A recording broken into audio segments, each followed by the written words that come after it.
First week का ये lecture number 2 है।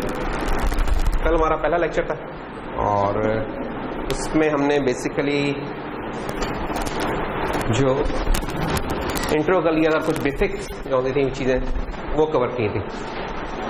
टाइम टेबल अभी ये फाइनल नहीं है, टाइम टेबल इस वीक में हो रहेगा, आप लोगों का फिर रिवाइज होगा। मुख्तलिफ सर्विसेज वेट करें, मुख्तलिफ का होगा रिवाइज, क्योंकि कुछ क्लैश है जो कि आप लोगों के बन रहे हैं, उसे एड्रेस कर लेंगे इंशाल्लाह। तो खैर, तो हमने लास्ट लेक्चर में क्विकली मैं जस्ट उसको कर देता हूँ। एक तो जस्ट हमने कोर्स इंट्रो में बता दिया था कि रिसोर्सेज कहाँ आप देख सकते हैं इस कोर्स के, प्याजा के ऊपर। ये बस आप ये याद रखें W300F17, ठीक है, और उसका एक्सेस कोड है वो, और ड्रॉपबॉक्स पे चेक कर सकते हैं। और बाकी जो कोर्स के टी हैं रफ़ी होंगे लॉजिक डिज़ाइन लैब में। ऑब्जेक्टिव हमने बता दिया था इसका ये कि हम आर्किटेक्चर, जो भी प्रोसेसर का आर्किटेक्चर है उससे इंट्रोड्यूस करवाएंगे। आर्किटेक्चर को समझने का सबसे अच्छा तरीका ये होता है कि आप उसको प्रोग्राम करें, तो हम उसको प्रोग्राम करना देखेंगे।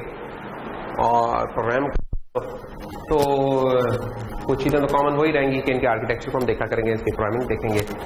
कंट्रोलर्स में आके हम ज़रा इंटरफेसिंग के ऊपर हमारा ज़्यादा जोर हो जाएगा कि उसकी आईओस कैसे प्रोग्राम होती हैं, उसकी सीरियल पैरेलल पोर्ट्स वगैरह होती हैं, एडीसीज होते हैं, टाइमर्स होते हैं, वो कैसे प्रोग्राम होते हैं।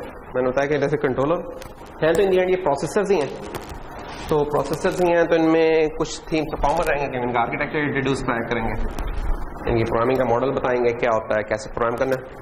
कंट्रोलर के केस में मैंने बताया कि हमारा ज्यादा जोर इंटरफेसिंग के ऊपर होगा, उसकी इंटरप्ट्स कैसे इस्तेमाल होती हैं, प्रोग्रामिंग कैसे हो रही है, सीरियल एडीसी ऑपरेशंस ये कैसे हो रहे हैं। और प्रोसेसर में हम जो इंटेल के आर्किटेक्चर को टच कर रहे होंगे और उसके जो एक्सेलरेटर्स हैं उनके ऊपर हमारा ज्यादा एम्फेसिस होगा। इस चीज को डिटेल में हमने थोड़ा सा लास्ट लेक्चर में कवर कर लिया था, जस्ट मैं इसको ओवरव्यू ले रहा हूं। जो इंपॉर्टेंट चीज है, जो सबसे इंपॉर्टेंट अगर इस कोर्स में आपने अच्छा परफॉर्म करना है, वो ये है कि हमारा अगर किसी की प्रोग्रामिंग की प्रैक्टिस नहीं है तो वो थोड़ा सा दोबारा उसको देख ले, चेक कर ले, क्योंकि जो भी हम चीज़ें पढ़ेंगे उनको हम सही तरीके से समझ उसी वक्त पाएंगे जब हम उसको प्रोग्राम कर सकेंगे। ये हमारा मेन गोल है और पूरे कोर्स का यही थीम है कि जो भी आप चीज़ कर रहे हैं आप उसको प्रोग्राम करके फिर आप उसकी इंटरफेसिंग वगैरह कर रहे होते हैं। तो माइक्रो कंट्रोलर्स में हम सी प्रोग्रामिंग कर रहे होंगे और माइक्रो प्रोसेसर में हम जो इंटेल के जो असेंबली लैंग्वेज है उसको कर रहे होंगे, ठीक है। ये दोनों सेक्शंस में कॉमन होगा। ये हमारी लिस्ट ऑफ बुक्स है, इसके बारे में बता दिया है, ये आपके साथ शेयर भी कर लेंगे। लाइब्रेरी में भी अवेलेबल है और बुक स्टोर्स पे भी अवेलेबल है। ये हमारी ग्रेडिंग पॉलिसीज का भी हमने देख लिया था, गोल्स भी चेक कर लिए थे। जो हमने लास्ट टाइम लगाया था वो ये था कि हमने कहा कि चलें कुछ बेसिक्स कर लें, बेसिक कंप्यूटर ऑर्गेनाइजेशन क्या है। तो उसमें हमने देखा था कि जो भी टिपिकल कंप्यूटर सिस्टम्स होते हैं उसमें 3 कंपोनेंट्स तो होते ही हैं। कौन कौन से?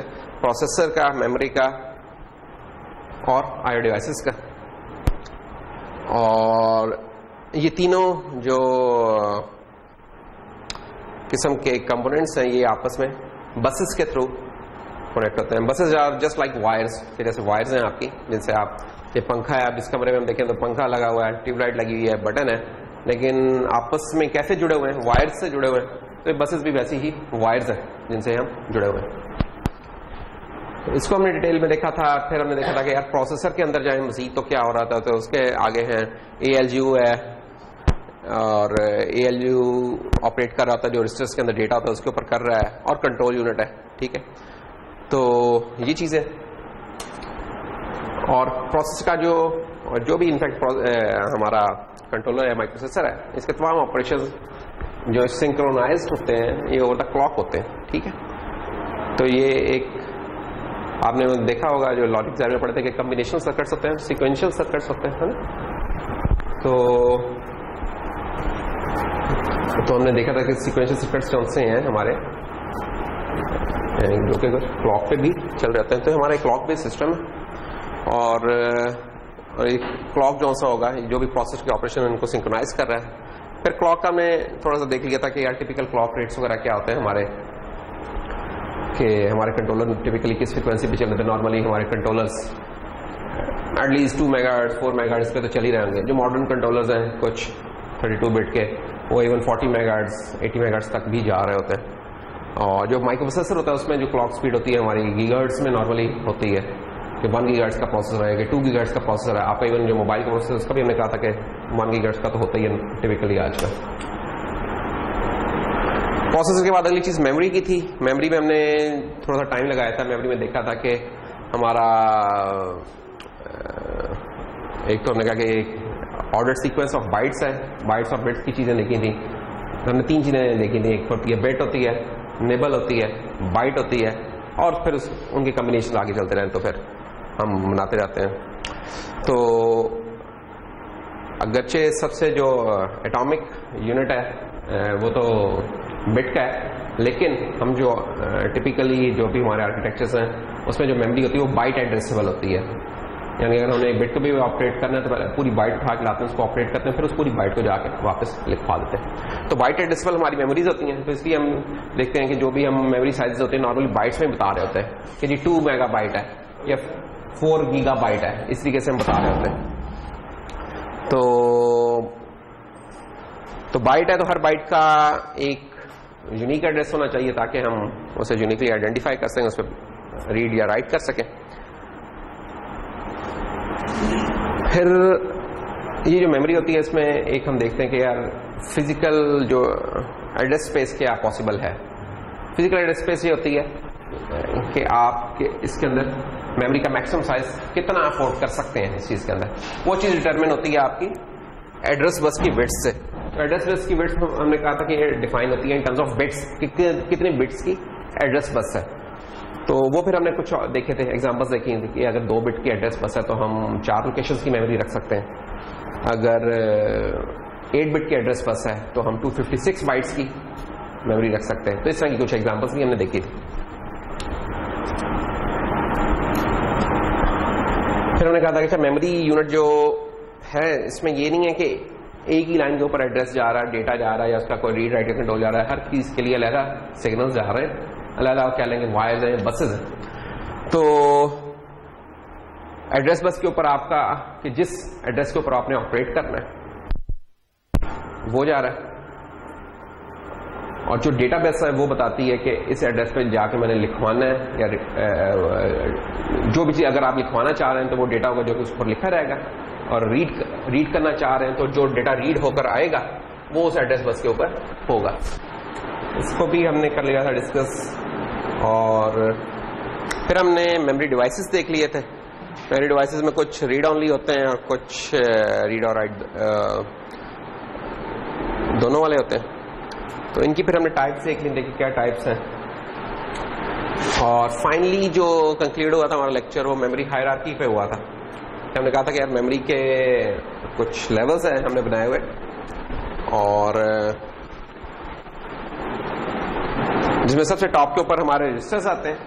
ये याद रखिएगा कि जो रजिस्टर्स होते हैं ये सबसे प्रेशियस रिसोर्स होता है, प्रोसेसर के अंदर ही होता है, ALU इसके ऊपर ही ऑपरेट कर रहा होता है, और सबसे कम तादाद में ये रजिस्टर्स ही मिलेंगे आपको, ठीक है। लेकिन ये चल उसी स्पीड पर रहेंगे जिसपे आपका प्रोसेसर चल रहा होगा। फिर कैश मेमोरीज आती हैं, इसके अंदर भी फिर कुछ लेवल हो सकते हैं, कैश का लेवल 1 है, लेवल 2 है, लेवल 3 है, ये हो सकता है। उसके बाद फिर आपकी मेन मेमोरी जिसमें हम आजकल DDR वगैरह कहते हैं कि DDR2 लगी हुई है, 3 लगी हुई है, 4 लगी है, वो मेमोरी आती है। फिर स्टोरेज आती है। स्टोरेज में भी आजकल कुछ है कि वो पुराने वाली जो मैग्नेटिक स्टोरेज है वो है आपकी हार्ड डिस्क, या सॉलिड स्टेट ड्राइव है, SSD जो लगी थी लैपटॉप्स में, वो वाली चीज है। तो ये चीज है। अच्छा, जरूरी नहीं है कि हर सिस्टम में ये तमाम के तमाम लेवल्स एग्जिस्ट कर रहे हैं, ये जरूरी नहीं है। जो माइक्रो प्रोसेसर बेस्ड सिस्टम्स होते हैं उनमें तो इन जनरल ये सारे लेवल्स एग्जिस्ट कर रहे होते हैं। जो माइक्रो कंट्रोलर होते हैं उनमें जरूरी नहीं है। फॉर एग्जाम्पल जो माइक्रो कंट्रोलर हम पढ़ेंगे उसके अंदर रजिस्टर्स हमें मिलेंगे, ठीक है, और मेमोरी मिलेगी। उधर कैश का कोई कॉन्सेप्ट नहीं है, उधर डिस्क स्टोरेज का भी कोई कॉन्सेप्ट नहीं है। हम ऐड कर सकते हैं लेकिन है नहीं वहाँ, यानी एडिशनल एड ऑन लगा सकते हैं कोई SD कार्ड लगा के, हमें ये 2 चीजें मिलेंगी वहाँ, रजिस्टर्स और मेन मेमोरी। ये चीज एज एन एक्सटेंशन होगी माइक्रो कंट्रोलर्स में, लेकिन माइक्रो प्रोसेसर्स में हमें ये चारों चीजें मिल जाएंगी। तो यहां आके हमारी चीज डिस्कशन कंक्लूड हुई थी मेरे ख्याल में लास्ट टाइम। आज हम इससे आगे शुरू करते हैं। ये वाली चीज हम जस्ट बाद में टच करेंगे, अभी नहीं। अच्छा, फिर माइक्रो प्रोसेसर पे जो ही अभी हमने देखा था कि प्रोसेस के 3 कंपोनेंट्स हैं। पहला था प्रोसेसर का, दूसरा था मेमोरी का, और तीसरा कौन सा था? आईओएस का। आईओएस का चीज नहीं हमने डिस्कस किया था। अब मैंने लास्ट टाइम ही बताया था कि प्रोसेसर ने जिन चीज पे ऑपरेट करना है, आइदर वो या तो मेमोरी पे होगी या वो हमारे इंटरफेसेस पे होगी। ठीक है, ये याद रखने की बात है। इनफैक्ट लिनक्स बेस्ड सिस्टम जो होते हैं उनमें हम आईओएस को भी as a memory map devices के तौर पे ही ट्रीट कर रहे होते हैं, उसको भी एक मेमोरी के तौर पे ही ट्रीटमेंट कर रहे होते हैं। क्यों? अगर आप देखें तो बड़ी सिमिलरिटी है। जो मेमोरी वाला भी अभी ब्लॉक डायग्राम दिखाई थी ना, जो मेमोरी की ब्लॉक डायग्राम आपको थोड़ी देर पहले दिखाई थी, अभी सो जा रहा है काम,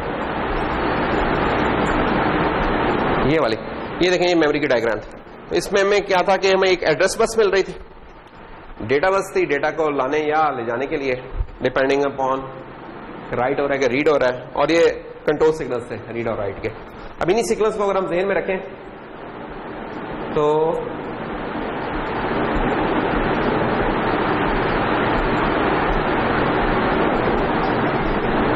ये देखें आईओ कंट्रोलर्स में क्या हो रहा है कि अगेन एड्रेस बस है हमें मिल रही, डेटा बस और कंट्रोल की, अगेन ये कंट्रोल बता रहा होगा रीड करना है, राइट करना है और क्या इस तरह की चीजें।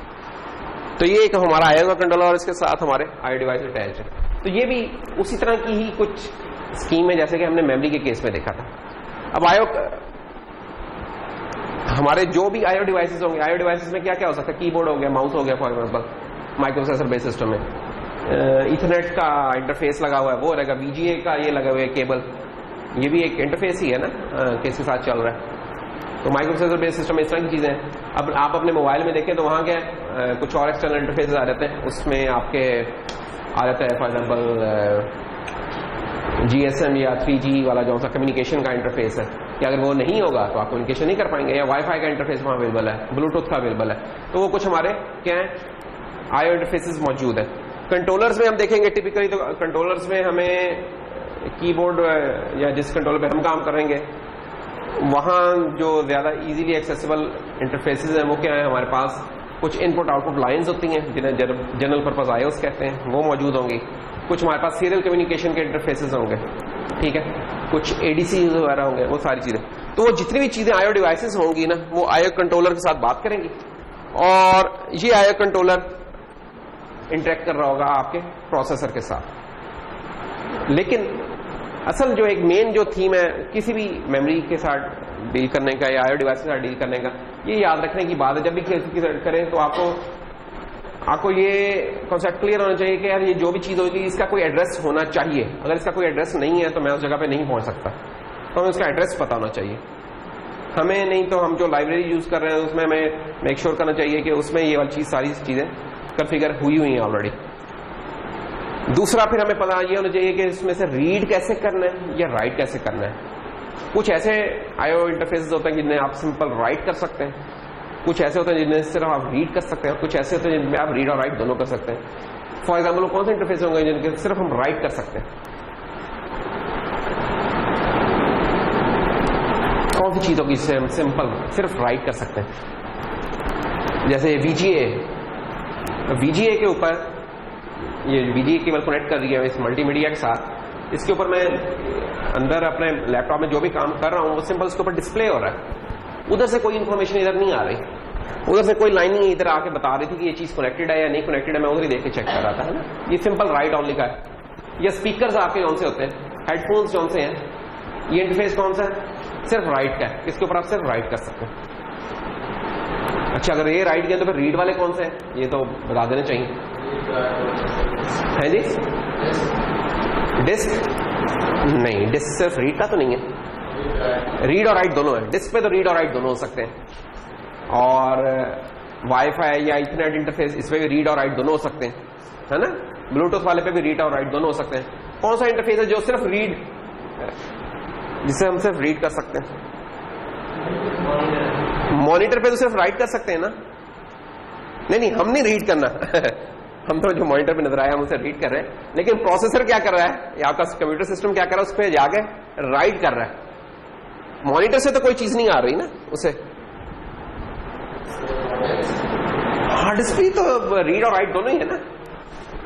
देखो ना, सोचो इस लैपटॉप में अपने उस पर देखो, बहुत सारी चीजें तुम्हें मिल जाएंगी जो सिर्फ रीड ऑनली है। माइक एक, हाँ माइक से सिर्फ हो सकता है। एक और भी तो है, कीबोर्ड से सिर्फ हम एंटर कर सकते हैं, कीबोर्ड पे मैं कुछ देख नहीं सकता, है ना। माउस से मैं कुछ एंटर ही कर सकता हूं, कुछ देख नहीं सकता। टच पैड पे और हालात है, टच पैड पे मैं कुछ एंटर भी कर रहा हूं और इन एसोसिएशन विद स्क्रीन के ऊपर कुछ उसका रिस्पॉन्स भी नजर आ रहा होता है ना। तो वो दो चीजें मिलके आपको कर रही होती हैं कि टच पैड खुद तो इनपुट ऑनली है, स्क्रीन आउटपुट ऑनली है, लेकिन जब दोनों मिलते हैं तो हमें एक इन और आउट दोनों की फील एक मिलती है जो कि मोबाइल पे देखते हैं। तो ये वाली चीजें जस्ट हमारी जनरल ऑब्जर्वेशन है कि देख सकते हैं, क्यों जी। तो ये हमारे तीनों किस्म के हो सकते हैं और इनके फिर हम देख लेंगे कि इनको कैसे फिर प्रोग्राम वगैरह करते हैं। तो ये चीज जब हम करते हैं तो हमारा एक जो बेसिक कंप्यूटर कॉन्फ़िगरेशन थी, ऑर्गेनाइजेशन थी, वो कंप्लीट होती है। तो क्या क्या चीजें थी, जस्ट क्विक अगर हम रिकैप करें इन चीजों का। नंबर 1 प्रोसेसर और सीपीयू जिसे हम बोल रहे थे, और उसके अंदर क्या क्या चीजें थी, ALU था, रजिस्टर्स थे और कुछ इसका भी फिर एक कंट्रोलर भी होता है वैसे, ठीक है। और फिर जनाब मेमोरी आ गई थी हमारी, और फिर हमारे IO डिवाइसेस आ गए। ये 3 चीजें जो कि मिलके एक बेसिक कंप्यूटर सिस्टम, किसी भी कंप्यूटर सिस्टम में ये 3 चीजें होंगी, चाहे वो मोबाइल हो, चाहे कंट्रोलर हो, चाहे PC और लैपटॉप और सर्वर हो, कोई भी चीज हो, ये 3 चीजें मिल ही जाती हैं हमें किसी न किसी शक्ल में, ठीक है ना।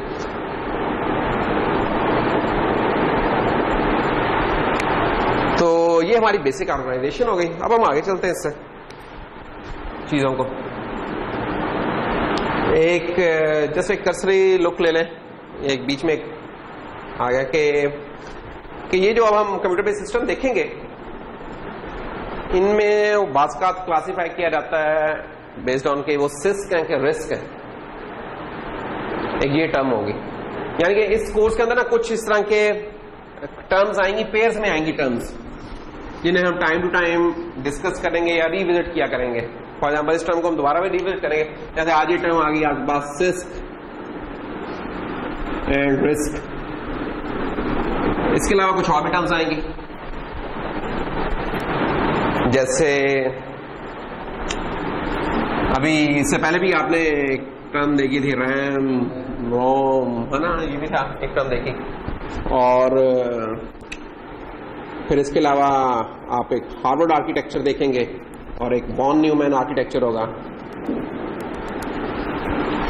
और फिर जनाब आपके पास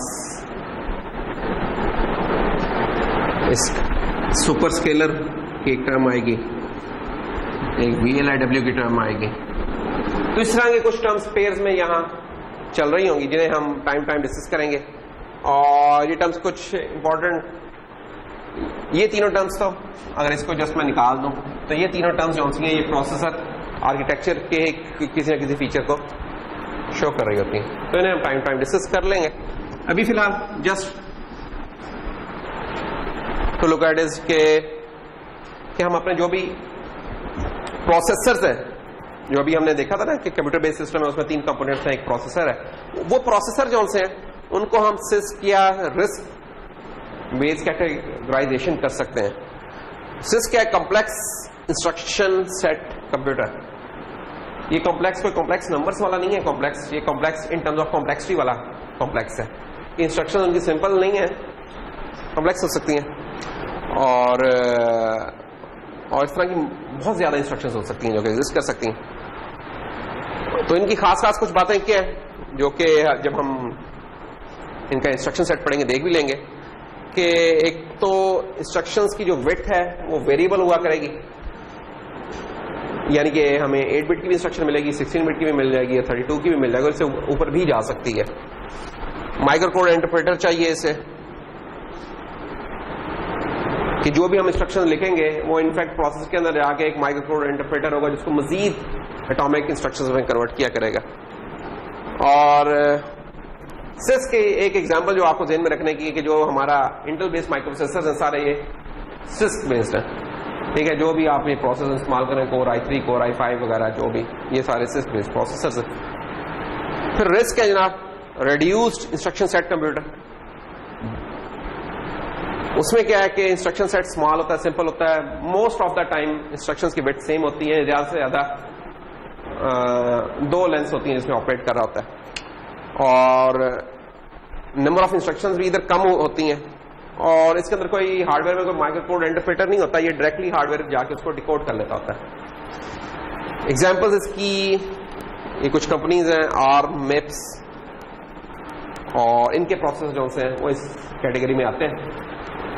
जिस माइक्रो कंट्रोलर पे हम काम करेंगे वो भी एक रिस्क बेस्ड माइक्रो कंट्रोलर होगा, ठीक है। जिस प्रोसेसर पे हमने काम करना है वो सिक्स बेस्ड होगा, जिस कंट्रोलर पे हमने काम करना है वो रिस्क बेस्ड होगा, ठीक है। तो हमारा माइक्रो प्रोसेसर वाला सेक्शन सिक्स बेस्ड है, कंट्रोलर वाला सेक्शन हमारा रिस्क बेस्ड प्रोसेस का डील। तो इससे फायदा क्या होगा कि हमें दोनों डोमेन्स का कुछ आइडिया हो जाएगा। तो ये एक जस्ट टर्म थी इंट्रोड्यूस करवानी, इसलिए क्योंकि हमारे कोर्स के जो 2 मेन सेक्शन है, प्रोसेसर का और कंट्रोलर का, प्रोसेसर हमारा सिक्स बेस्ड है और कंट्रोलर हमारा रिस्क बेस्ड है। अच्छा, अब हम इसको जस्ट ड्रॉ करते हैं। अब हम बिल्कुल बेसिक्स से शुरू करते हैं। ये वो बेसिक्स हैं जो कि जो कंप्यूटिंग का फर्स्ट कोर्स है उसमें भी इंट्रोड्यूस करवाई जाती हैं, लेकिन हम इन्हें बहुत सारी चीजें आप लोगों ने ऑलरेडी पढ़ी हुई हैं, हम जस्ट इनको टच एंड गो वाला काम करेंगे कि जस्ट चीजें देखेंगे ताकि आपको याद आ रहे हाँ यार ये कोई चीज होती थी और इसे हमने रिवाइज करना है। तो ये स्लाइड्स अपलोड हो रही है, आप इनमें देख लेना, या बुक चौंसी बताई है आप उनमें से चेक कर लीजिएगा, ठीक है। तो सबसे इंपॉर्टेंट जो चीज है वो ये कि डेटा रिप्रेजेंटेशन, कि डेटा को रिप्रेजेंट कैसे कर रहे हैं।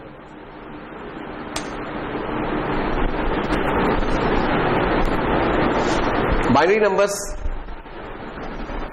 तो बाइनरी नंबर्स में तो हमें पता है कि बेस 2 है, बेस 2 है, तो बेस 2 का मतलब क्या है कि इसके अंदर 2 ही हो सकते हैं यूनिक नंबर्स जिसके अंदर, बाकी फिर इसके कॉम्बिनेशन से बनेंगे। तो 2 यूनिक क्या है हमारे, 1 और 0। Mathematically speaking it is 1 and 0। Electrically speaking हम कह सकते हैं वोल्टेज लेवल लो या वोल्टेज लेवल हाई, है ना। लॉजिकली स्पीकिंग के 1 को हम ट्रू के तौर पर ट्रीट करते हैं और 0 को हम फॉल्स के तौर पर ट्रीट करते हैं, ठीक। तो ये हमारे बाइनरी नंबर्स हैं। इनका फिर कॉम्बिनेशन और जो सा है मिलके वो हमारा एक नंबर बना रहा होता है, ठीक है। अब फॉर एग्जाम्पल अगर हम ये वाला नंबर देखें तो ये कितने बिट्स का है, अगर हम इसकी ग्रुपिंग करें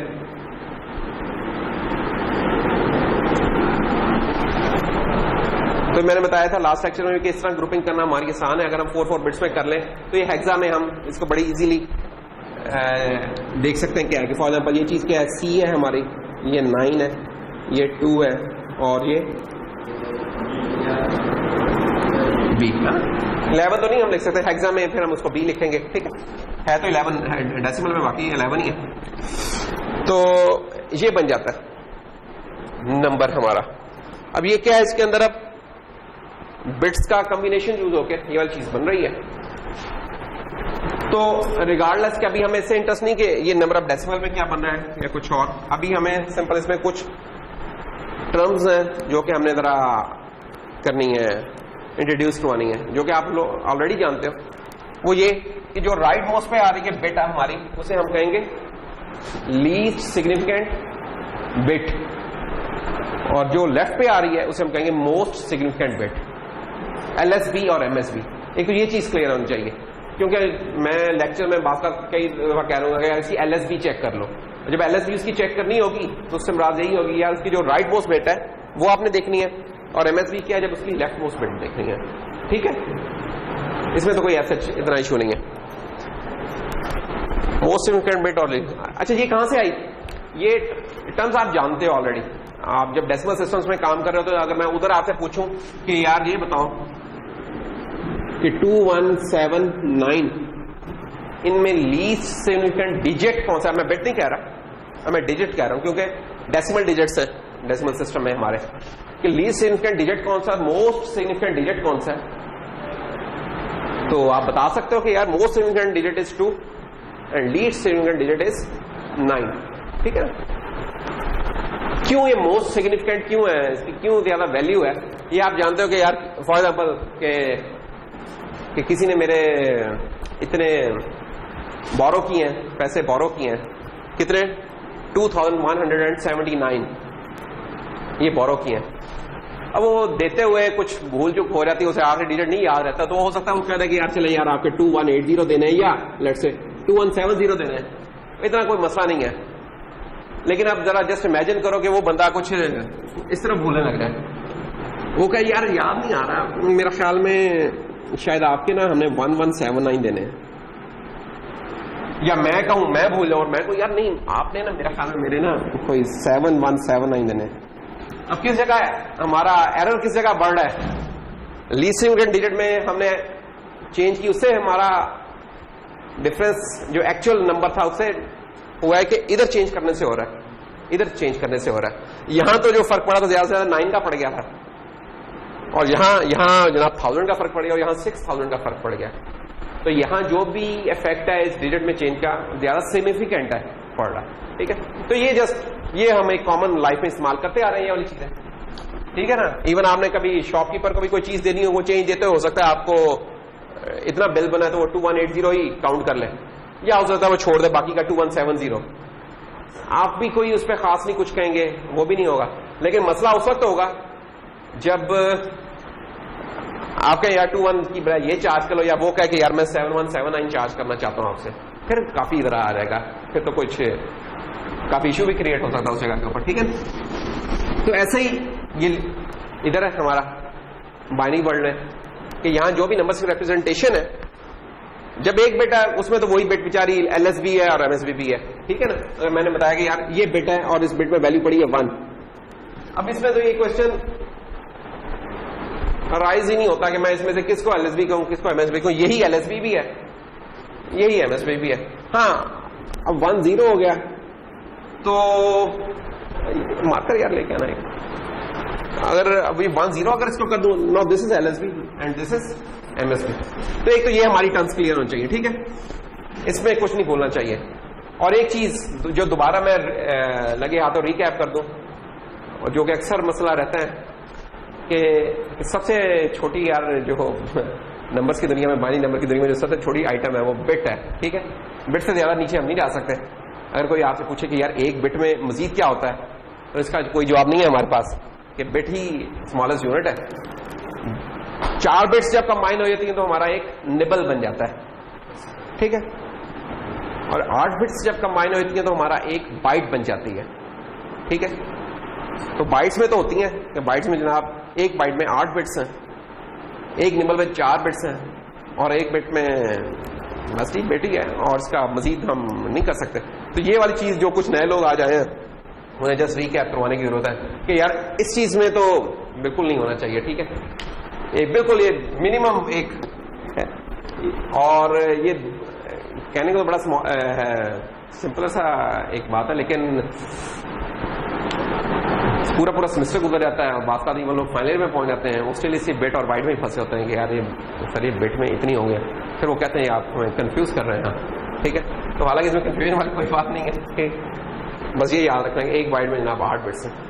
फिर बाइट्स के कम्बिनेशन से फिर हम देखेंगे कि वर्ड्स होते हैं, बनते हैं, डबल वर्ड्स बनते हैं, क्वाड वर्ड्स बनते हैं, लेकिन वो उनके कम्बिनेशन से बनते रहते हैं।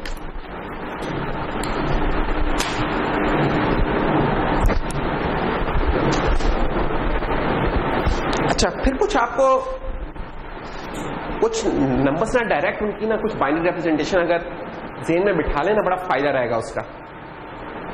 मैं यहां आपको कन्वर्जन करना नहीं सिखा रहा कि बाइनरी नंबर में कन्वर्ट कैसे करना है, मुझे पता है आप कर लेंगे इस चीज को, आपने की हुई है, भूल भी चुके हैं तो आप दोबारा कर लेंगे, इसमें नहीं है। मेरा इसमें गेटवे पॉइंट इधर से ये होगा कि यार कुछ जौन से होते हैं ना डेसिमल वैल्यूज होती हैं, उनके बाइनरी कॉम्बिनेशंस कुछ आपके जहन में होने चाहिए, या अगर आपको उसको टेक्निक पता हो कि यार वो किस तरीके से वो नंबर अचीव किया गया होगा। फॉर एग्जाम्पल जो भी 2 की पावर में आ रहे हैं ना नंबर्स, उनको याद रखना बहुत आसान है कि उनकी बाइनरी में वैल्यू क्या होगी। क्यों आसान है वो अगर आप गौर करेंगे तो आपको पता चल जाएगा कि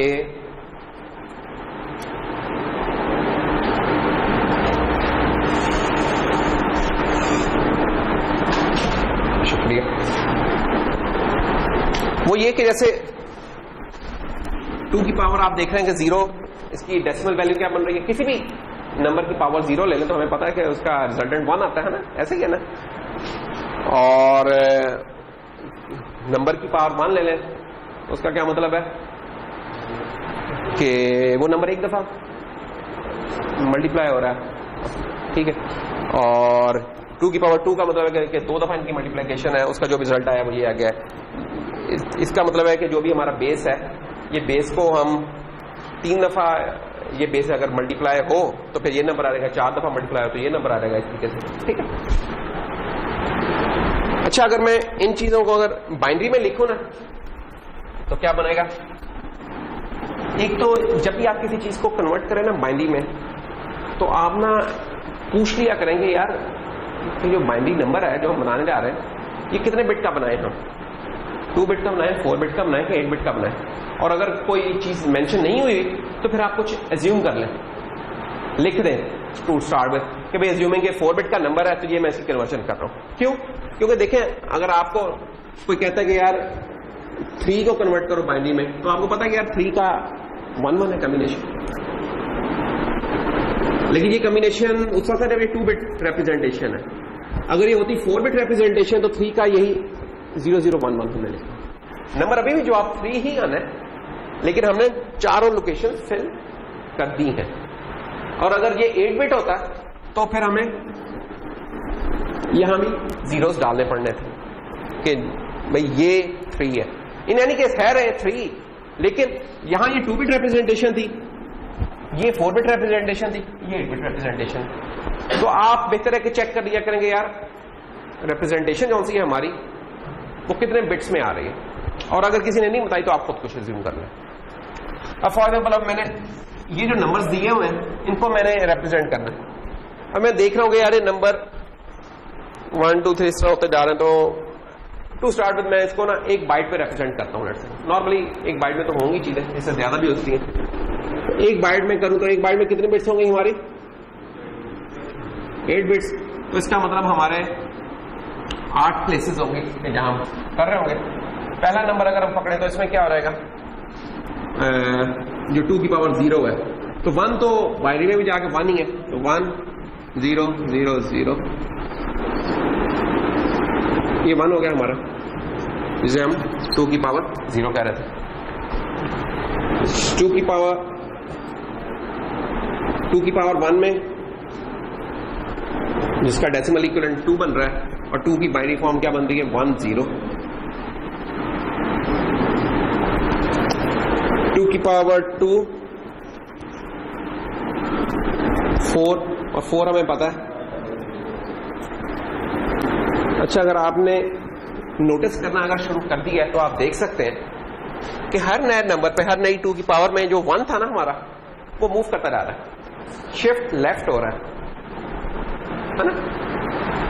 तो आप बड़ी इजीली निकाल सकते हैं कि यार 2 की पावर 3 पे क्या हो रहा है ना, कि ये एक और शिफ्ट कर चुका होगा, एंड सो ऑन, ये चीज चलती रहेगी। तो मैं जो 128 है, चलो खैर ये 8 हो गया, 16 है, 32 है, 64 है और 128। तो 128 कौन सी पावर थी बनती हमारी? 2 की पावर 7। जब 2 की पावर 0 थी तो 0th पोजीशन पे हमारी आ रही है 1। जब 2 की पावर 1 थी तो 1 से आ रही है स्टार्टिंग। अगर मैं इन जगहों के नाम इसको कह रहा हूं, 0 पोजीशन है, 1 है, 2 है, 3 है, 4 है, 5 है, 6 है और 7 है। अगर इनकी पोजीशन मैं इस तरीके से सेट कर दूं तो जो 0 पावर है वो 0 पे आ गई, 1 वाली 1 पे आ गई, 2 वाली 2 पे आ गई, ऐसे ही। तो 7 वाली किस पे आ रहेगी? 7 पोजीशन पे आ रहेगी। तो 1 0 0 0 0 0 0, तो डायरेक्टली हमें निकाल। तो ये ट्रिक आप ध्यान में रखें कि यार कि जो 2 की पावर में चीजें चल रही है ना, उसमें पूरी की पूरी बाइट या पूरे का पूरा वर्ड जो सा होगा ना वो 0 होगा, सिर्फ वो वाली पोजीशन नॉन 0 होगी जिस जो पावर है उसकी बनती, जिस पावर का वो बन रहा है। 7 है तो 7 वाली नॉन 0 है, 3 है तो 3 वाली प्लेस नॉन 0 है, और कैच का इसमें जो याद रखने की बात यह है कि हमने पोजीशनिंग ये 0 से शुरू की है, 0 बिट 1 बिट और इसमें आपने 7 तक, ठीक है। तो ये एक तो चीजें इनमें रखें।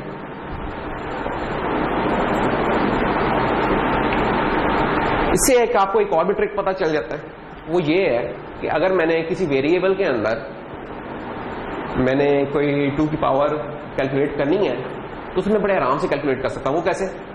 मैंने एक वेरिएबल बनाया लेट से इंट x, और मैं चाहता हूं कि उसके अंदर वैल्यू कौन सी आ रहा है, 2 की पावर 7 की। अब बजाय ये कि मैं 2 की पावर 7 का कोई मुश्किल सा कोई फंक्शन बनाऊं या कुछ और बनाऊं, मुझे एक ट्रिक पता है, ये जो मैंने अभी ये पैटर्न्स देखे ना इससे पता चला। वो ट्रिक क्या है? वो ट्रिक ये कहता है कि अगर मैं 1 को शिफ्ट लेफ्ट कर दूं 7 से तो मेरे पास 128 आ जाएगा। ये देखे ना, 1 क्या था, वो ये वाली पोजीशन है।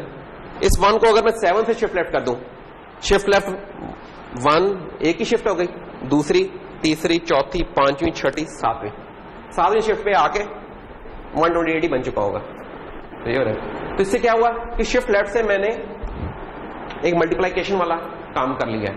लेकिन ये चीज ट्रू है सिर्फ कहां, 2 की पावर में, कि मैं एग्जैक्ट इसको कर सकता हूं। अच्छा, इसी तरह मैं डिवीजन वाला भी काम कर सकता हूं। अगर मेरे पास यहां 8 था, मुझे पता है कि अगर 8 को अगर मैं इसका जो 1 है इसको राइट पे ले जाऊंगा तो 4 आ जाएगा। तो 4 पे लाने का क्या मतलब है, 8 हाफ हो गया, डिवाइड बाय 2 हो गया। ऐसा ही है, यानी अगर किसी चीज को डिवाइड बाय 2 करना है तो मैं उसको एक राइट की अगर शिफ्ट दे दूंगा तो डिवाइड बाय 2 हो जाएगा, मजीद राइट की शिफ्ट दे दूंगा तो मजीद डिवाइड बाय 2 हो जाएगा। तो अगर इस 8 को मैं शिफ्ट राइट बाय 1 कर दूं, ये शिफ्ट राइट के सिंबल है, पता है ना, ये तो हमें सी लैंग्वेज के अंदर हमने किया। ये शिफ्ट राइट होता है, ये शिफ्ट लेफ्ट होता है। लेस देन नहीं है, ये 2 दफा लेस देन लिख देंगे शिफ्ट लेफ्ट बन रहा है, 2 दफा ग्रेटर देन लिख देंगे तो शिफ्ट राइट होता है कि राइट पे शिफ्ट करना। अब 8 को शिफ्ट राइट बाय 1 किया तो इसका मतलब क्या हो रहेगा कि ये 1 एक दफा मूव करके जब यहां आया तो ये चीज हमारे पास क्या बन जाएगी, 4 बन जाएगी। और 4 को अगर मैं लेफ्ट शिफ्ट बाय 1 करूं तो क्या हो जाएगा, फिर 8 बन जाएगा। 4 को अगर मैं लेफ्ट शिफ्ट कर दूं, ये 4 का 1 0 था, अगर इसको मैं लेफ्ट शिफ्ट कर दूं तो ये चीज क्या है, ये 8 है, 8 बन जाएगा। तो इसका मतलब क्या हुआ कि shift left is equal to some multiplication by 2, shift right is equal to division by 2। तो ये एक बेसिक इन बाइनरी नंबर में कन्वर्जन हो गया तो आप करते रहेंगे, लेकिन ये कुछ चीजें याद रखें कि यार ये 2 की पावर में जो बाइनरी वैल्यूज होंगी वो क्या होंगी, और इस तरह के जो थोड़ी सी जो छेड़छाड़ हम करते हैं नंबरों के साथ, इनका रिजल्ट क्या बन सकता है, तो ये इंपॉर्टेंट होता है, ये आगे काम आता है।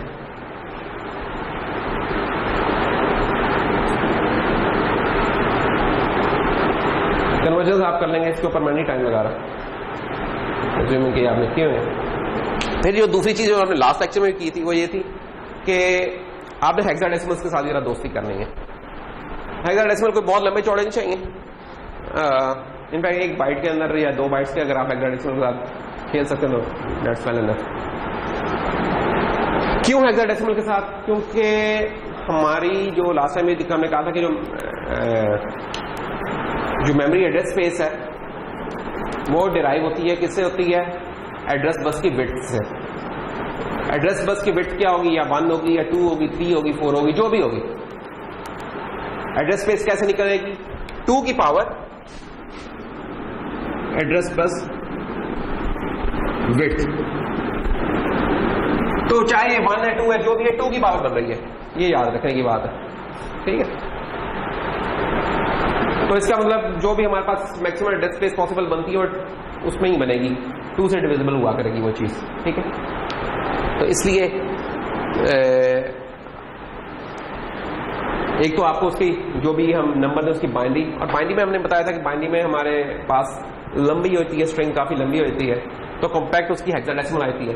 बाइनरी से हेक्सा बनाना बहुत आसान होता है, पकड़े 4 पकड़ के बाइनरी पकड़े, उनका हेक्साडेसिमल डाल, जैसे ये 4 zeros है, हेक्सा में 0 बन जाएगा, या ये 0 1 1 है, 7 हेक्सा में भी ये 7 है। कहानी यहां आगे चेंज होती है, ये वाले से बस। तो इनको बस बंदा अगर कभी भूल भी रहा है तो सफाई के ऊपर आप बना सकते हैं जल्दी से, रफ पेज के ऊपर करके यार करना है, कैलकुलेटर नहीं है। मैं ये चाहूंगा कि इन चीजों के लिए आप कैलकुलेटर ना इस्तेमाल करें, ये वैसे ही आप कर सकते हैं। कैलकुलेटर अगर आपने ज्यादा कोई लंबी स्ट्रिंग होती है तो उधर चलो कर लें, या जल्दी से कुछ ऑपरेशन परफॉर्म करना फिर चाहे कर लें, लेकिन वैसे मैं सजेस्ट करूंगा कि ना करें आप, ठीक है। ये जैसा आपको वैसे ही होना चाहिए, हाथ से ही होना चाहिए। फायदा क्या हो रहा है कि आप जरा क्विकली चीजों को प्रोसेस कर सकेंगे। तो ये देखिए ना, जैसे अगर हमने अब कोई, हाँ जैसे एग्जांपल भी दी हुई है कि यार इस बाइनरी को कन्वर्ट करें हेक्सा में, तो इसे करना देख के बंदा डर जाता है इतने बड़े नंबर को, है ना, कि क्या है। तो लेकिन इसका क्या तरीका आसान है, इसके चार के निबल्स में तोड़ लें आप। 1 निबल क्या थी हमारी, 4 बिट्स, है ना। तो निबल में क्यों कर रहे हैं, क्योंकि हेक्साडेसिमल बेस 16 नंबर है, इसके अंदर आते हैं डिजिट्स। 16 डिजिट्स के लिए हमें 4 बिट पोजीशंस काफी होती हैं, तो 4 बिट पोजीशंस एक निबल में आ जाती हैं। तो अब ये जो हमने बाउंड्री ड्रा कर लिया, अब हम इन चीजों को बड़े इजीली आइडेंटिफाई कर सकते हैं कि 100 इज 4, दिस इज 9 7 A 6 1। अच्छा, तो 1 6 A 7 ये कितने बिट्स का है, ये जो नंबर है कितने बिट्स का है। अब इसको ना गिनने लगे ना कि ये कितने, सिर्फ इसको देखो बिट्स का, निबल्स का नहीं पूछ रहा, निबल्स तो नजर आ रहे हैं, 6 निबल्स है, निबल्स तो 6 है, बिट्स कितने, एक निबल में कितने बिट्स है, तो 6 निबल है, 6 into 4 24 बिट्स। तो 24 बिट्स का नंबर लिखा हुआ ये वाला, इनको गिनती कर लो, 1 2 3 करके कर लो, 24 बिट्स है। तो मेरा मैं इनको गिनती करता है, ये वो चीज मौजूद थी, मुझे पता है कि हर ये जो एक हेक्साडेसिमल डिजिट लिखा हुआ है ये कॉरस्पॉन्ड्स टू 4 बिट्स, 4 बिट को कॉरस्पॉन्ड्स कर रहा है। तो मैंने कह दिया कि it needs 24 bits to represent.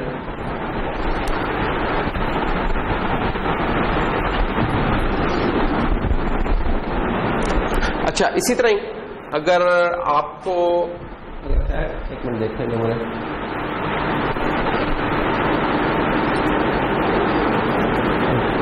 अच्छा इसी तरह अगर आपको दे दी जाए ना कोई हेक्साडेसिमल वैसे नंबर दे दिया जाए, ओके जी 0x 1 2 3 4। अच्छा ये देखना कि जब भी मैं हेक्साडेसिमल लिखता हूं उससे पहले मैं कोई और चीज लिख देता हूं। पढ़ी जा रही है आपसे, ये क्या चीज है, 0, ये O नहीं है बाय द वे, ये 0 है और ये X है लिखा हुआ, कीबोर्ड वाला जो X होता है ये वो लिखा हुआ है, 0x 1 2 3 4। ये एक निशानी है बताने के लिए कि एक हेक्साडेसिमल नंबर है। अब कोई बंदा कहता है सर इस निशानी की आदत है, तो बाकी इसकी कोई जरूरत नहीं है। अगर कंफ्यूजन नहीं क्रिएट होनी तो इस निशानी की कोई जरूरत नहीं है। अगर मैंने ये तय कर लिया है आपको ये बताने से पहले कि आज मैं जो भी नंबर लिखूंगा सारे हेक्साडेसिमल में लिखूंगा, फिर मुझे 0 और X लिखने की कोई जरूरत नहीं, क्योंकि आपको पता है कि यार हेक्साडेसिमल में आज सर काम कर रहे हैं। लेकिन अगर मैंने ये चीज नहीं बताई है, मैं स्पेस के अंदर मैं डेसिमल में भी लिख रहा हूं, बाइनरी भी लिख रहा हूं, तो अब मुझे बताने की जरूरत है, ठीक है ना। तो फॉर एग्जाम्पल अब मैंने अगर नंबर लिख दिया 1 2 3 4, अब मेरी इंटेंट यहां क्या थी कि यार ये 1 2 3 4 बेस 10 वाला ये डेसिमल नंबर है, और अगर ये हेक्साडेसिमल है तो ये 1 2 3 4 इस 1 2 3 4 में बड़ा फर्क है, इसकी वैल्यू कुछ और है, इसकी वैल्यू कुछ और है, ठीक है ना। तो अब मुझे कोई तरीका चाहिए जिससे मैं अगले पढ़ने वाले को आप लोगों को बता सकूं कि भाई ये डेसिमल नंबर है कि ये हेक्साडेसिमल नंबर है। इसी तरह कुछ और भी होते हैं नंबर्स, हमें पता है बाइनरी। अब बाइनरी में भी अगर मैंने लिख दिया 101, तो ये क्या बाइनरी वाला 101 है, हेक्सा वाला है कि डेसिमल वाला है, कोई तरीका चाहिए, ठीक है। तो एक तरीका इसका ये हो सकता है कि मैं 0 भी लिख दूं इसके साथ, 0 और B। हेक्सा का ही एक और लिखने का तरीका ये हो सकता है मैं लिख दूं 1 2 3 4 H फॉर हेक्सा। तो ये मुख्तलिफ तरीके हो सकते हैं। आप जिस भी जगह, जिस भी IDE में, जिस भी प्रोसेसर कंट्रोलर के कंपाइलर में काम करने लगे, आपने ये चेक करना है पहले कि यार वहां हेक्साडेसिमल को शो करने का तरीका क्या है। क्या वो इस तरीके से हेक्साडेसिमल को लिखता है, या वो इस तरीके से लिखता है, या दोनों ही लिखता है, ठीक है। दोनों भी होते हैं। जैसे अब इंटेल का जो असम्बलर होगा वो ये दोनों तरीके अलाउ कर देता है। कंपाइलर के अंदर हम इस तरीके से लिख लेते हैं, असम्बलर में हम इस तरीके से लिख लेते हैं 1 2 3 4 H करके लिखते हैं। सी कंपाइलर के अंदर हम इस तरीके से भी लिख सकते हैं, इस तरीके से लिखते हैं, लेकिन सी कंपाइलर में हम इस तरीके से नहीं लिखते। सिंपल जो सी का कंपाइलर है उसमें नहीं लिखते। तो ये कोई इसका हार्ड एंड फास्ट रूल नहीं है। ये आप जिस भी एनवायरमेंट में काम करने लगे वहां उन्होंने शुरू में बता दिया था कि यार हेक्सा को आप इस तरीके से रखते हैं, तो आप चेक कर लिया करें। लेकिन असल बात जो इंपॉर्टेंट पॉइंट है, जो की पॉइंट है, जो भी रिप्रेजेंटेशन है, कि जब भी आप डिफरेंट नंबर बेसिस आ रही हैं, there should be some method जिससे आप डिफरेंशिएट करें कि भाई ये डेसिमल है कि ये हेक्साडेसिमल है, कि बाइनरी है कि ऑक्टल है। ठीक है ना, ये कोई तरीका होना चाहिए। ये नहीं कि एक नंबर है तो आप लोगों को तो कोई वो नहीं ना, कोई एक्स्ट्रा इन्फॉर्मेशन आ रही है भाई यार ये जो सर ने लिखा है, अब आप तुके मार लगे यार ये डेसिमल में लिखा होगा, दूसरे शर्त लगा ली नहीं जी ये हेक्सा में लिखा होगा। ये तो एक जुल्म होगा, क्या ख्याल है? तो जैसे आप लोग कंफ्यूज हो सकते हैं, इस तरह कंप्यूटर भी बेचारा कंफ्यूज हो सकता है। तो there should be some method कि कंप्यूटर को, आपके कंपाइलर को पता चले कि यार ये जो लिखने वाला था ये भाईजान क्या लिखना चाह रहे थे, ये हेक्सा लिखना चाह रहे थे कि डेसिमल लिखना चाह रहे थे। ठीक है ना, सेंस बनती है इस चीज की। अगर इस चीज की सेंस बनती है तो हमें कंपाइलर को या असम्बलर को भी बताने की जरूरत होगी कि क्यों हम लिखें। अच्छा, अभी तक तो हमने बात बड़ी छोटी रखी थी, बिट में थी, निबल में थी, बाइट में थी। अब जरा उससे ऊपर चलते हैं, क्योंकि ये बड़ी बाइट तक बड़े कम नंबर्स आ सकते हैं। जैसे बाइट में मैक्सिमम नंबर हमारा अनसाइंड जो आ सकता है वो 255 आ सकता है। तो हमारे रियल लाइफ में तो नंबर इससे भी बड़े बड़े होते हैं, क्या ख्याल है?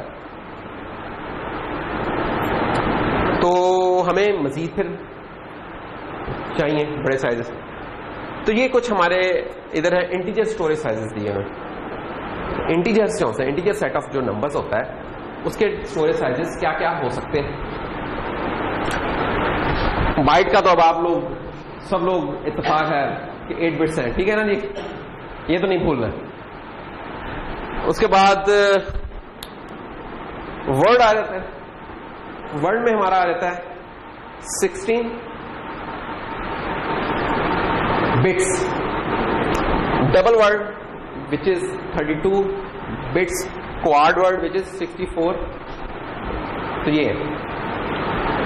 अच्छा, ये जो नोमेनक्लेचर है ना वर्ड का या डबल वर्ड का या क्वाड वर्ड का, ये वेरी कर सकता है processor two processor. For example Intel processor की दुनिया में, इंटेल प्रोसेसर की असेंबली में, उसके इंस्ट्रक्शन सेट में word is of 16 bits, double word is of 32 bits and quad word is of 64 bits. Intel की दुनिया में। किसी और प्रोसेसर की दुनिया में हो सकता है वर्ड उसका उधर 32 बिट का हो, इट्स पॉसिबल। तो ये आपने चेक करना है। जिस भी चीज में आपको पता हो कि ये एक स्टैंडर्ड नहीं है, आपने हमेशा उसकी डॉक्यूमेंटेशन खोलनी है, उसकी जो डेटा शीट होती है, जो उसके कंपाइलर गाइड होती है, उसमें खोल के जाते ही चेक करेंगे यार वर्ड का मतलब क्या है या डबल वर्ड का मतलब क्या है। इंटेल की दुनिया में, इंटेल प्रोसेसर की दुनिया में word is 16 bit, double word is 32 और क्वाड वर्ड 64 बिट्स। दूसरे लफ्जों में quad word is of 8 bytes, 4 bytes, 2 bytes, ऐसा ही है। अब आपको पता ही है कि आपके जो आजकल प्रोसेसर्स हैं 64 बिट्स वाले प्रोसेसर हैं, ऐसे ही।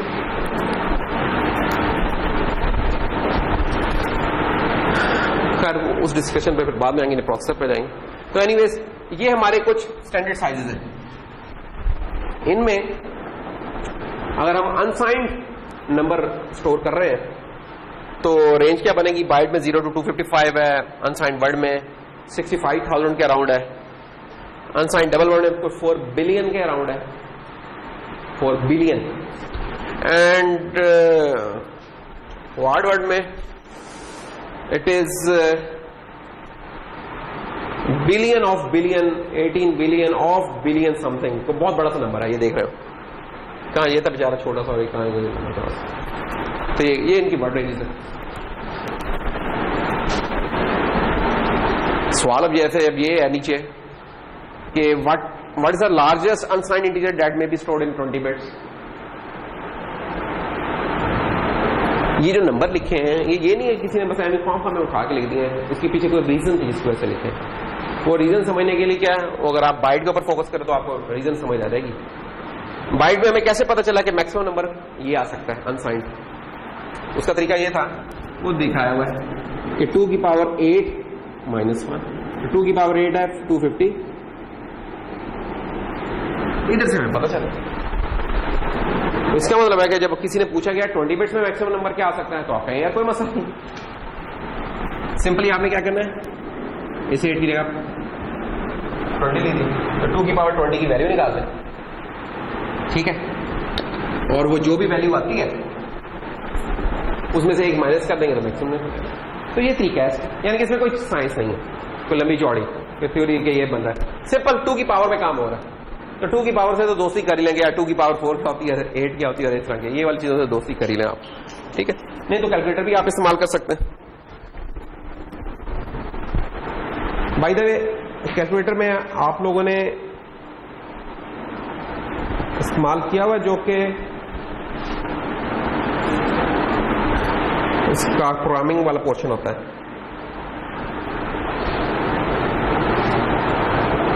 खुला हुआ है। तो ये कैलकुलेटर में अगर हम आए तो ये देखें, ये प्रोग्राम है, यहाँ ये जो भी है ना बिट्स के साथ मैनिपुलेशन वगैरह बाकी चीजें हैं, ये आप बड़े अच्छे तरीके से कर सकते हैं। फॉर एग्जाम्पल अगर मैं यहां कोई नंबर लिखूं 1 2 3 4, एक तो उसने हेक्सा में साथ ही दिखा दिया, मुझे कोई कन्वर्जन नहीं करनी पड़ी, उसने हेक्सा में दिखा दिया 1 2 3 4 जो डेसिमल वाला है, जो डेसिमल वाला 1 2 3 4 है, हेक्सा में 4D2 है, ऑक्टल में ये है, बाइनरी में ये है। अच्छा, अभी हम क्या करने आए थे, अभी तो हम करने आए थे 2 की पावर निकालने हैं, तो 2 की पावर 20 मैंने बताया था थोड़ी देर पहले कि किस चीज की पावर निकालने, वो ऐसे ही है कि 1 को हम उतना लेफ्ट शिफ्ट कर दें। तो अगर मैं 1 को लेफ्ट शिफ्ट कर दूं 20 से, क्या जवाब आ गया जनाब, ये नंबर आता है हमारे पास। तो 2 की पावर 20 दिस इज 1 मेगा, जिसे हम आम अल्फाज में 1 मेगा कहते हैं ना, तो it is around about 1 mega. तो 1048576 माइनस 1, तो ये जो मैक्सिमम नंबर आ सकता है आपका 2 की पावर 20 में, ये अनसाइंड नंबर मैक्सिमम जो कि आ सकता है, ठीक है। एक और इंटरेस्टिंग पैटर्न अगर आप नोट करें कि जो भी अनसाइंड मैक्सिमम नंबर किसी बिट स्पेस में आ सकता है, तो बाइनरी में जाके वो सारे के सारे 1s हो रहेंगे, सारे के सारे 1s हो रहेंगे, आपको मिलेंगे। जब सारे के सारे 1s होंगे, that correspond to some maximum unsigned number over there. वापस आते हैं, बाइनरी एडिशन वगैरह मैं इसमें नहीं जा रहा, you people know this thing better कि लॉरिक्स में आपने वाले काम किए हुए हैं, तो इसकी तो हम उसमें नहीं जा रहे दोबारा।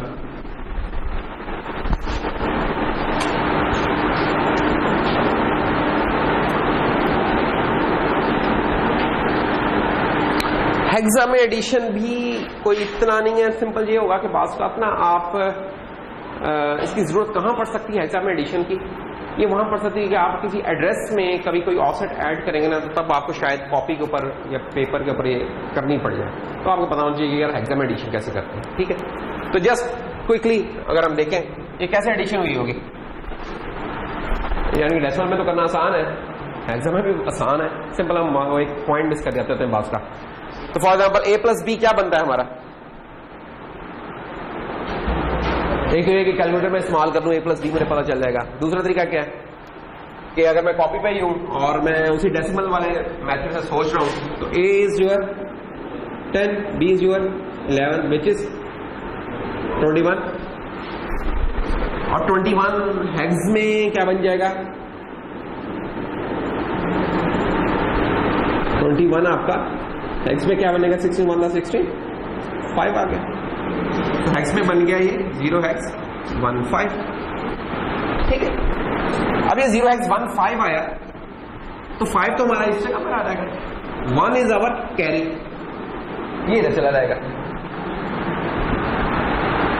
ये ऐसे ही है कि जैसे आप लोगों ने ऐड किया हो 27 को 39 के साथ। तो आपने इधर क्योंकि दोनों चीजें डेसिमल में थी तो आपको एक इंटरमीडिएट स्टेप भी करना पड़ा। आपने डायरेक्ट ऐड किया 9 और 7 क्या होता है जी 16 का जो 6 था वो ये लिख दिया और 1 आपने कैरी और इनको ऐड करके आपने लिख दिया 6। इधर भी ऐसा ही है, कोई फर्क नहीं है कि जो 1 5 है इसका 5 आपने इधर लिख दिया, 1 इधर आ गया, अब बाकी क्या रहेगा 6 और 4 10 प्लस 1 11 इज यूर बी, क्योंकि ये सिंपल बी है, कोई कैरी नहीं है तो इधर कुछ भी नहीं आया, 0 का मतलब कोई कैरी नहीं आई। अब हमने इसको ऐड कर दिया 8 और 8 16। अब 16 बेस 16 में क्या होता है, तो ये जो 0 था ये आ गया और ये 1 कैरी चला गया इसका, तो फिर 5 और 2 7 और 1 8 एंड सो ऑन इस तरीके से। तो ये आपको बेसिक ये वाले ना पता हो कि अगर कभी कोई एड्रेस दे दिया जाए और उसमें कोई ऑफसेट ऐड करना पड़ जाए तो कैसे ऐड करना पड़ेगा, उसमें घबराने की जरूरत नहीं है, जस्ट आप कर सकते हैं और देख लिया उसमें कोई नहीं, जैसे डेसिमल में हम करते हैं वैसे ही है चीजें।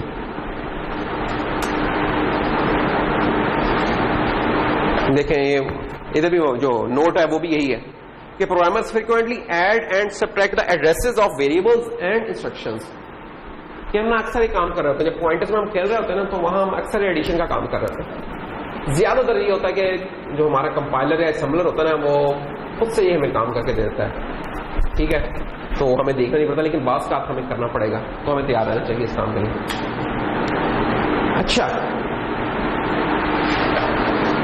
आपने देखा हमने नंबर्स की जब रिप्रेजेंटेशन की बाइनरी में, उसके बाद हमने आके इंटीजर स्टोरेज साइजेस देखे कि इंटीजर स्टोरेज साइजेस क्या है, और उन इंटीजर स्टोरेज साइजेस में अगर आपने एक वर्ड नोट किया वो ये था कि अनसाइंड अनसाइंड अनसाइंड अनसाइंड, वो अनसाइंड थे। अनसाइंड का क्या मतलब है कि नेगेटिव नंबर नहीं अगर हो सकता, सारे के सारे हमारे पॉजिटिव ही हैं, तो उनकी रेंजेस क्या थी। लेकिन हमें पता क्या रियल लाइफ में ये नहीं कि सारे अनसाइंड ही नंबर हो, साइंड नंबर्स भी हो सकते हैं। ये जरूरी नहीं कि पेपर में सिर्फ नंबर्स ऐड हो रहे हैं या 0 लग रहा है, नेगेटिव मार्किंग भी तो हो सकती है, कुछ टेस्ट में होती है ना नेगेटिव मार्किंग, वहां में क्या चाहिए होगा, वहां में फिर साइंड नंबर्स चाहिए, साइंड इंटीजर्स चाहिए। तो साइंड नंबर्स को बाइनरी में रिप्रेजेंट करने के लिए ये भी आपने डीएलडी में पढ़ा था कि यार रिप्रेजेंट करने के मुख्तलिफ तरीके हो सकते हैं, जिनमें एक साइन मैग्नीट्यूड फॉर्म थी। साइन मैग्नीट्यूड में फॉर्म में क्या होता था कि जो मोस्ट सिग्निफिकेंट बिट होती थी उससे हम रिप्रेजेंट करवाते थे साइन, कि पॉजिटिव नंबर होता था तो 0 होती थी, नेगेटिव नंबर होता था तो 1 होती थी, वो साइन मैग्नीट्यूड फॉर्म थी। या फिर बाइस्ड फॉर्म होती थी उधर, या वंस कंप्लीमेंट फॉर्म थी। वंस कंप्लीमेंट फॉर्म में क्या होता था कि आप नेगेटिव नंबर के लिए उसका कंप्लीमेंट लेते थे, और एक में टूस कंप्लीमेंट फॉर्म होती थी जो वंस कंप्लीमेंट प्लस 1 होता था। तो ये मोटिव थी। तो उसमें अल्टीमेटली जो डिसाइड होता था वो ये होता था कि यार ये जो टूस कॉम्प्लीमेंट फॉर्म है that's a more natural thing to deal with, two's complement, और फिर टूस कॉम्प्लीमेंट में ही हमारे चल रहे होते हैं। तो ऐसा ही है कि हम जो साइंड इंटीजर्स हैं, जो भी हमारे प्रोसेसर हैं, बाकी चीजें, ये साइंड इंटीजर्स को टूस कॉम्प्लीमेंट की फॉर्म में रख रहे होते हैं। तो इसलिए हमें इस टूस कॉम्प्लीमेंट के साथ ना पता हो कि कैसे काम कर रहा है टूस कॉम्प्लीमेंट, या नंबर्स कैसे बिहेव करें, बहुत इंपॉर्टेंट चीज है। क्यों? क्योंकि प्रोसेसर जो सा है ना, या रजिस्टर जो सा है ना, वो आपको ये वाली चीज तो दिखा रहा होगा, लेकिन उसे आपने इस तरीके से ट्रीट करना है या इस तरीके से ट्रीट करना है ये आपको पता है। ये उस प्रोसेसर को नंबर देख के शायद आपको आइडिया ना हो, ये आपको पता होगा कि यार ये मैंने इसकी अनसाइंड ट्रीटमेंट करनी है कि साइंड ट्रीटमेंट करनी है। फॉर्चुनेटली ये होता है कि जो आपकी आईडीईज होती है ना, वहां ये बाइनरी या हेक्सा के साथ साथ वो डेसिमल फॉर्म में भी दिखा देता होता है। तो वहां अनसाइंड डेसिमल भी दे सकते हैं, साइंड डेसिमल भी दे सकते हैं, दो कन्वर्ट करके खुद ही दिखा देता होता है। लेकिन कुछ केसेस ऐसे हो सकते हैं कि जहां आप कंफ्यूज हो सकते हैं, तो वहां आपको पता होना चाहिए कि यार अनसाइंड में इसकी वैल्यू क्या होगी और साइंड में इसकी क्या वैल्यू होगी। तो तरीकेकार उसका क्या है?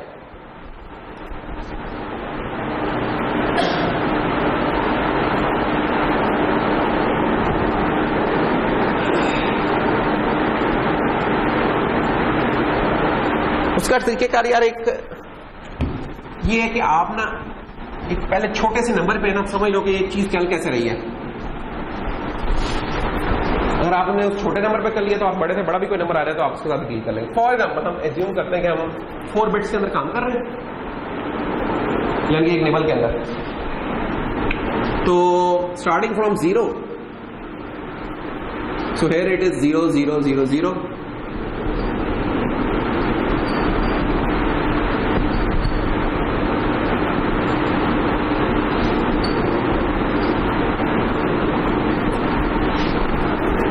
कहीं मैं गलत कर दूं यार, मुझे करेक्ट कर देना, ठीक है ना?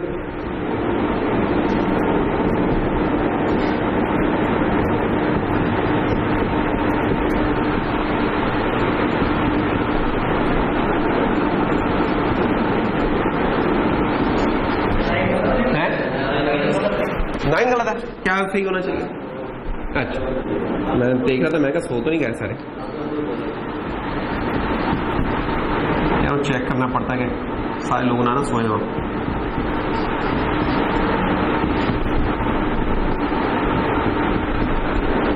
ओह, कुछ ज्यादा ही लंबा हो गया है ना, ऊपर हमने ज्यादा खोल खोल करेंगे।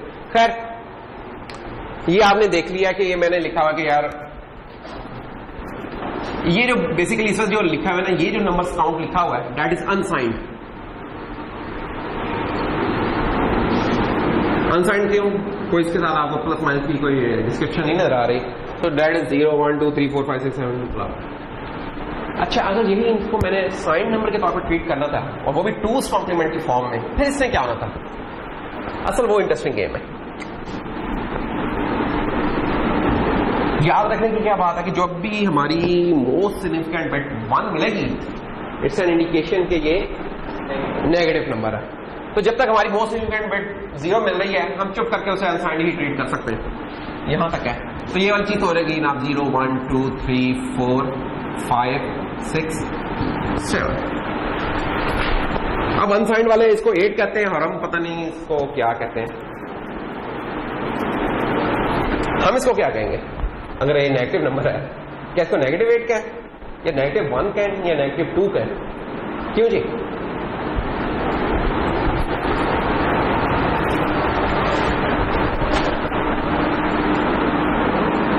अगर मोस्ट सिग्निफिकेंट बिट 1 मिल रही है तो उसकी ट्रू डेसिमल वैल्यू फाइंड करने के लिए हमें क्या करना पड़ता है? उसका टूज कॉम्प्लीमेंट लेना पड़ता है। तो पहले इसका टूज कॉम्प्लीमेंट लेते हैं।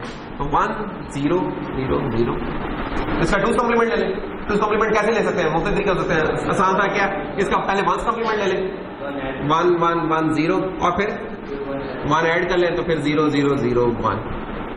ये वही चीज आ गई, लेकिन हमें पता है कि ये ना, this thing is, we can call this thing as 8, और क्योंकि हमने इसका टूज कॉम्प्लीमेंट लिया हुआ है, उसके वर्च्यू से हम माइनस लगा सकते हैं। क्योंकि हमने टूज कॉम्प्लीमेंट इसलिए हमने माइनस लगाया, और 8 हमें पता है 8 ही बनता है। तो now this thing is -8। What about this thing 1 0 0 1? इसका क्या होगा? इसका भी टूज कॉम्प्लीमेंट ले लें। 1 0 0 1 0 1 1 0, ये हो गया 1s कॉम्प्लीमेंट इसका, और फिर इसमें जब +1 करेंगे तो क्या हो जाएगा? 1 1 1 0। नाउ दिस थिंग इज 7, और क्योंकि टूज कॉम्प्लीमेंट लिया है 1। तो इनफैक्ट ये पैटर्न अब इवॉल्व हो गया। तो -7 -6 -5 -4 -3 -2 एंड -1।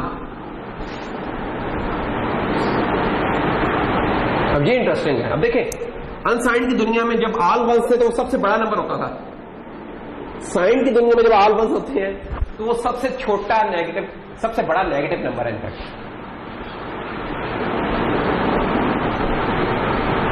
नेगेटिव में हमें ये थोड़ी बात पर कंफ्यूज हो जाते हैं कि ये बताएं जी कि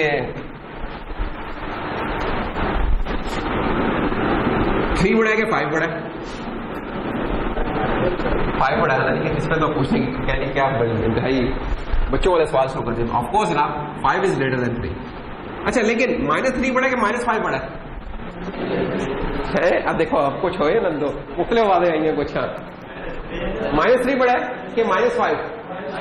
-3। तो -3 is a bigger number than -5। बिल्कुल सही। तो जो सबसे बड़ा नेगेटिव नंबर है ना, वो है ऑल वंस में हमारा।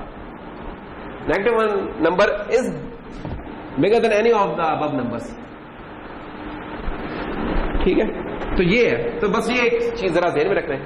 ये वाली चीज 4 बिट के लिए अगर आपने कर ली है, सोच लिया है, 8 बिट के लिए भी चलेगी, 16 के लिए भी चलेगी, 32 के लिए भी चलेगी, ऐसे ही चलेगी। जब कभी कंफ्यूज होने लगे, छोटा सा टेबल बना लो।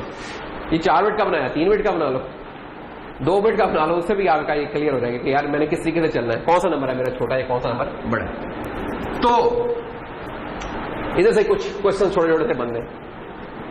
पहला छोटा क्वेश्चन, अनसाइंड दुनिया में, अनसाइंड इंटीजर्स में ये जो 4 बिट के नंबर्स दिए हुए इनमें सबसे छोटा बिट कॉम्बिनेशन कौन सा है? बाइनरी में सबसे छोटा बिट कॉम्बिनेशन क्या है? ये अब आप लोगों ने जवाब दिया। ऑल जीरोस ऑफ कोर्स सबसे छोटा, और सबसे बड़ा कौन सा है? सब जिसमें ऑल वंस है 15 जो के हमारा बन रहा है। साइन दुनिया में सबसे छोटा नंबर यहां कौन सा और उसका कॉम्बिनेशन कौन सा है? -8 1000। ये बड़ा इंपॉर्टेंट है पॉइंट कि इसमें तमाम जीरोस हैं और सिर्फ जो मोस्ट इंक्रीमेंट है कि 1। This is the smallest number in signed domain. Largest number कौन सा है जो पॉजिटिव लार्जेस्ट नजर आ रहा है? 7। अच्छा, एक और भी थोड़ा सा चीज चेक करो कि 7 के अंदर अगर मैं 1 ऐड करूं तो क्या हो रहा है? अगर मैं 7 में यहां 1 ऐड कर दूं, 7 क्या है हमारा? 0 1 1, इसमें अगर हम +1 कर दें ये नेगेटिव नंबर बन गया। ये रियल वर्ल्ड में इस तरह की सिचुएशन नहीं आती, मशीन्स में आती है सिचुएशन कि सबसे बड़ा जो पॉजिटिव नंबर था, जैसे ही आपने उसमें एक नंबर ऐड किया वो सबसे छोटा नंबर बन गया। इसको हम कहते हैं ओवरफ्लो की कंडीशन, ओवरफ्लो हो जाता है।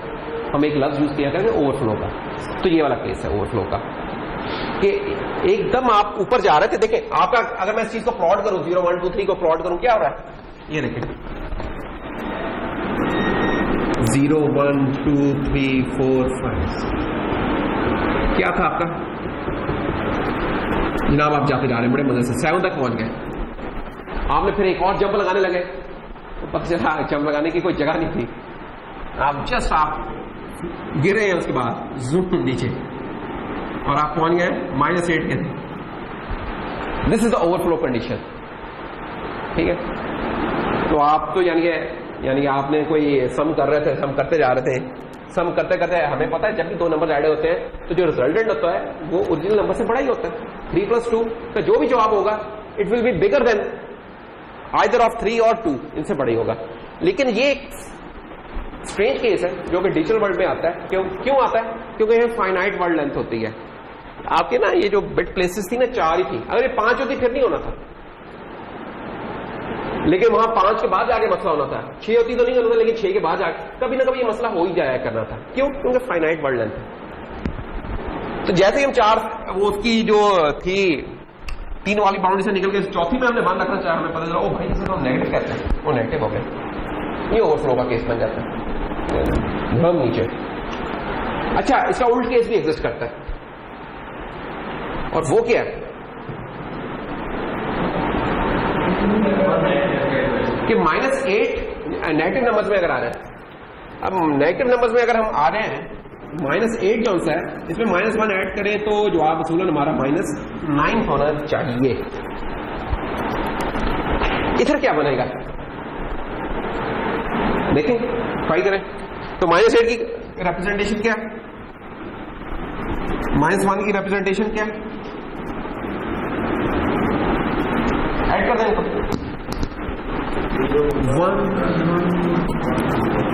और जो 1 आया उसको रखने की कोई जगह ही नहीं हमारे पास। ये नहीं है कि यार साइड पे लिख रहे हो जरबान भाई, 4 ही बिट है। ये नहीं होता था कि वो एक बिट कहने यार थोड़ा साइड करो, मैंने थोड़ा देर अपने बन गया, नहीं कुछ नहीं, just it will drop of and you will be left with this thing and this thing is 0 इस टेबल में अगर हम देखें दैट इज 7। तो ये अजीब सा काम नहीं हुआ कि आप जा रहे थे नीचे नीचे जा रहे थे, अब हमारा प्लॉट यूं बनना शुरू हुआ था, यूं -8 पे पहुंच गए, हमने -1 हुआ चाह एकदम ऊपर चले गए 7, इस तरह का काम शुरू हो गया। इसको बोलते हैं अंडरफ्लो की कंडीशन। वो ओवरफ्लो था, ये अंडरफ्लो है कि मिनिमम नंबर से हम होके एकदम मैक्सिमम वाले केस में आ गए। तो तो ये हमारे कुछ टूज कॉम्प्लीमेंट की कहानी है। ये ना आप इसको थोड़ा सा प्रैक्टिस भी कीजिएगा, ये बड़ी यूजफुल होती है जब हम नंबर्स में डील कर रहे होंगे ना, प्रोग्रामिंग में भी और बाकी चीजों में भी। तो ये बड़ा यूजफुल होगा कि अगर ये वाला कॉन्सेप्ट हमारा क्लियर हो कि नंबर्स रिप्रेजेंट कैसे होते हैं। अरे ये बिल्कुल बेसिक सी ये चीज। हमने क्या किया, जो नया आज काम किया है वो ये कि हमने बाइनरी नंबर देखा कैसे है, उधर एलएसबी क्या होती है, एमएसबी क्या होती हैं, ठीक है, उसके कुछ यूजफुल कॉम्बिनेशंस क्या है, उधर शिफ्ट लेफ्ट शिफ्ट राइट करने से क्या मल्टीप्लाई और डिवीजन वाली चीज ऑटोमेटिकली परफॉर्म होती है, अनसाइंड नंबर्स कैसे चल रहे हैं, हेक्साडेसिमल में कैसे कन्वर्जेंस कर रहे हैं, उनमें एडिशन कैसे हो रही है, अनसाइंड नंबर की रेंजेस कैसे निकलती हैं, टूज कॉम्प्लीमेंट रिप्रेजेंटेशन चीजों की कैसे बनती है, ये सारा हमने, ये इसमें मेन गेटवे पॉइंट। बाकी मुझे पता कि आपको कॉम्प्लीमेंट बनाना आता है, आपको पता है कि साइन बिट वगैरह कैसे हो रही है, ये सब I know you people know कि ये चीजें कैसे चल रही है।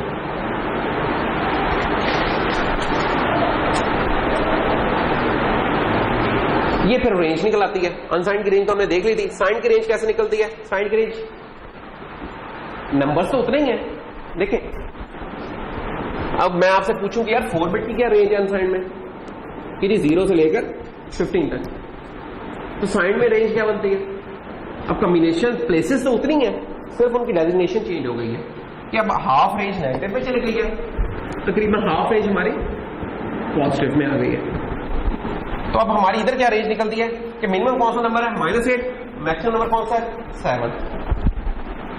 तो अगर यहां सिंगल बाइट की बजाय को पूछते हैं यार सिंगल निबल में क्या रेंज है, तो मैंने लिखना था -8 से +7। अच्छा, इस चीज का मैं फॉर्मूला भी बना सकता हूं। वो ये कि मैंने पूछा कि यार कितने बिट के आपने थी, 4 बिट का नंबर था, 4 बिट के नंबर में से 1 बिट तो हो गई साइन के लिए, बाकी कितने बिट्स रह गए 3। तो मैक्सिमम नंबर मैं निकाल सकता हूं कि 2 की पावर 4 - 1 -1। इस चीज को मैं सॉल्व कर लूंगा, मुझे 7 आ रहेगा। फिर इसी तरह जो मिनिमम नंबर है वो कैसे निकलेगा, वो रहेगा अगेन 2 की पावर 4 - 1, लेकिन इसके साथ नेगेटिव का साइन आएगा। So this thing 7, this thing is -8। अब इस ये जो 4 है ये आपकी बेसिकली वो है कि कितनी बिट्स आप यूज कर रहे हैं। अगर आप 8 यूज कर रहे हैं तो यहां 4 की पुट कर दें आप 8। अब इसे सॉल्व करें, 2 की पावर 8 होता है आपका 250, सॉरी 8 - 1 7, तो 2 की पावर 7 आपका होता है 128, और 128 - 1 बिकम्स 127। तो मैक्सिमम नंबर आ गया 127, और मिनिमम नंबर क्या रहेगा आपका -2 की पावर 7 विच इज -128।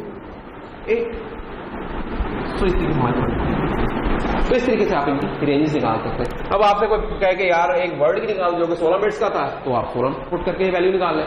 कोई कहता है यार 11 बिट्स में निकाल दो, तो 11 बिट्स में हो जाएगा। क्या ख्याल है, हो रहेगा ना, इसमें तो कोई इतनी नहीं है चीज। ओह, बल्कि उन्होंने पूछ लिया, देखो वो बात नहीं है, उन्होंने कहा यार 20 बिट्स में बताएं क्या होता है साइन की। What is the range of sine values that may be stored in 20 bits. Unsigned का तो हमने देख लिया था, तो 1 मेगा के करीब थी, 0 से लेकर 1 मेगा जो कैलकुलेटर पे भी हमने निकाली। हाँ, इधर क्या हो जाएगा, इधर ये हो जाएगा जनाब मैक्सिमम नंबर जो सा है वो है हमारा 2 की पावर 20 - 1 -1। इसको सॉल्व कर ले। मिनिमम नंबर है हमारा -2 की पावर 20 - 1। इसे सॉल्व कर ले तो ये कोई बनेगा -½ मेगा से +½ मेगा, तकरीबन इतना बनेगा। यानी कि 512 के माइनस होगा -512 के से लेकर तकरीबन +512 के।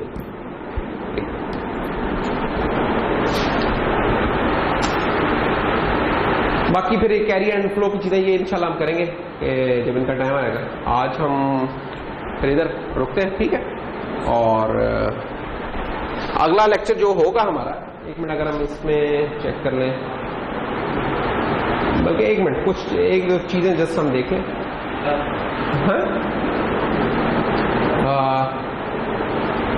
जैसे आस्की कोड चलें, आस्की कोड बाद में कर लेंगे, कंट्रोल कोड भी कर लेंगे, और सो ठीक है, डेट्स ऑल।